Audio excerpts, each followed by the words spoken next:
You know, it can be a difficult conversation to have, talking with your family about end-of-life decisions. And while it may be uncomfortable, it's also a very important thing to do so no unexpected problems might happen.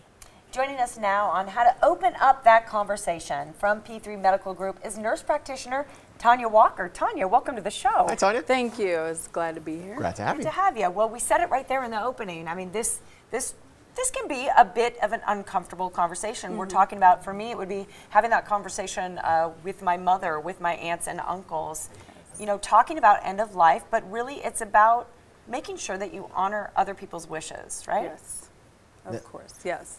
And what, you know, some of the things that, you know, you can talk about with your family is the healthcare coverage and if they're physically able to do the things that they want, and then the end of the life situations. See, obviously no one wants to talk about the end of life. We don't want to think of the fact that we're fallible, but the fact is even the billionaires of the world end up dying. No one's figured out a way to... Yeah, we're all in the same boat. If it's bound to happen, right, you might as well have things, because it's almost the biggest gift you could give your families, to kind of like take away any of that fog and be able to make it a very clear and good plan. So how should you approach this with your elderly family members?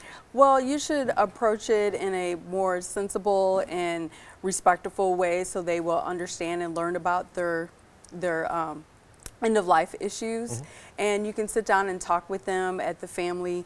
You know, is a good time to family dinner. People like family dinner, but that is actually a good time, and it helps them to open up to more of their end-of-life situations. Right, and Tanya, you know, I think on a practical level, when you sit down with someone, and I lost my father in 2011, so I can see very clearly what was valuable to talk about and what I wished we would have talked about. Right. On a practical level, you want to talk about you know, preferences when it comes to pain management. You want to talk about finances. You want to talk about what other things would you advise that people touch on?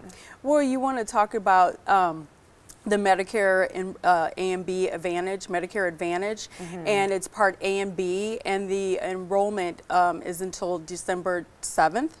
So you want to talk about that, and there are different, the different situations, like they have like insurance, like they have the transportation, the dental, and the vision that are that comes along with the Medicare Advantage. Is this something you should just pop up like, hey, hand me the potatoes? By the way, right, I know you might die soon. You don't do that. You probably prepare them for it. And you sit down, you have a meal, and you kind of just discuss it. Yes. Yeah. How many people that come through your office have these plans in place, and how many don't? I'm assuming a lot of people try to avoid it. Yeah, a lot of people do not, so that's why it's our job to make sure that we get it out there and educate our seniors and let them know that they have different options. No question. In fact, in my family, we've kind of set an unofficial date to sit down with my mom, and it's at her request.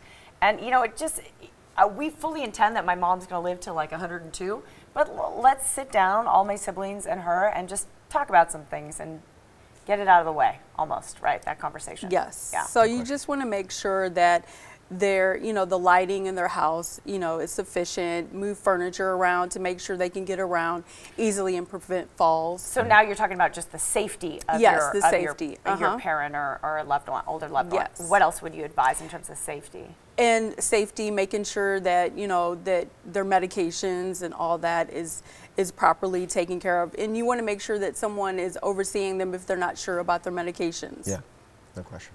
Indeed. It's great having you. Thank you so much. Thank you. Thank you for being here. Thank you. Pleasure. All right, to learn more about P3 and ways to talk to a loved one about their health care, you can visit the website or call the number on your screen. This morning we featured the Desert Springs location. By the way, P3's got more than just one location. I think, what, 812 now? They're flying. I think they're at 8. 8, 9? Wow. Yeah. Every day they come on. They've added one. It's crazy. They're expanding. P3 Medical Group is a proud sponsor of the Morning Blend. I'm expanding too, but for all the wrong reasons.